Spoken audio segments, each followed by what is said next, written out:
away from anything that upsets this. I know that I talked about gut health a little while ago, and about processed foods, but now take this a step further, because the power of belief is extremely strong, and foods have been vilified. I mean, like at this point, it's meat is going to kill you, wheat is going to kill you, processed foods are going to kill you. Everything's by the time we're done with this whole thing, if you don't eat raw, completely raw food, it's going to kill you. If it's been cooked, it's going to kill you. You put it in a microwave, it's going to murder you. You drink coffee, and oh my God, it's going to poison you to death. At this point, it's pretty close to the point where we are saying that all you can eat is ice cubes, and even then, someone's probably going to say, well, water poisoning, which is getting pretty common now too, where people are like with the overhydration thing, that they're almost living dehydrated all the time, and it's just a little silly. It's by a little silly, I mean a lot silly. The power of belief is extremely strong. It is incredibly strong. You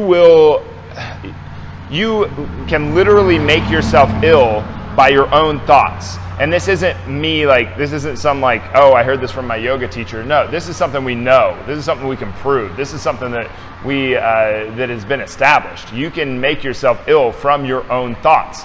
So think about this for a little bit. If this is the case, if our belief structures are this strong, and we think that a food is going to make us ill, and we believe it to the bottom of our being, and you eat that food, what do you think is going to happen? Now here is the trip, because you're proving yourself right. And we all like to be right, okay? If you believe it's toxic and you get sick, you proved yourself right, reinforcing that belief pattern.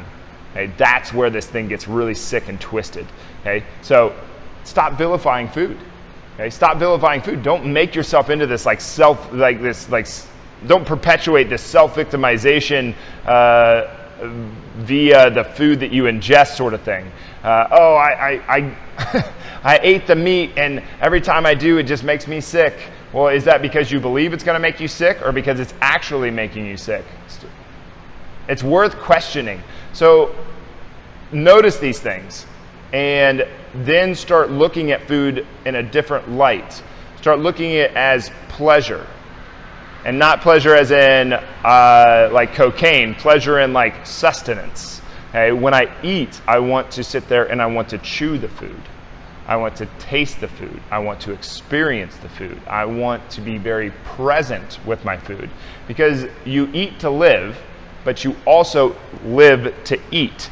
Nature did a very interesting thing. They made our food one of our greatest pleasures, and it also, because it's also one of our greatest survival mechanisms. We have to eat to survive, so it made it one of our greatest pleasures. So do both. Do you eat to live, or do you eat to live or live to eat?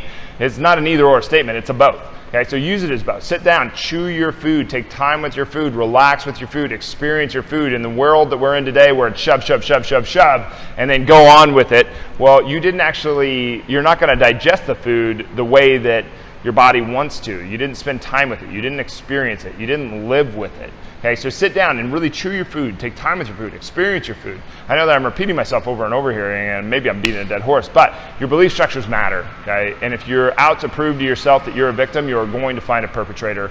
Now, the reality of that situation is probably going to be that you were the perpetrator and the victim. So you perpetrated your own self-victimization, and you're using food to do it. It's very, very common. Please knock it off. If this is what you're doing, knock it off. Food is not a villain. Processed foods are not a villain. And besides, even if it was the demon, let's say that processed foods are a demon and they're your demon. Well, are they the demon? Are they the problem because they're the demon, or are you the problem because you're doing what the demon said?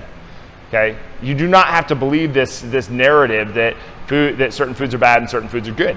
You have to take the responsibility to make better decisions.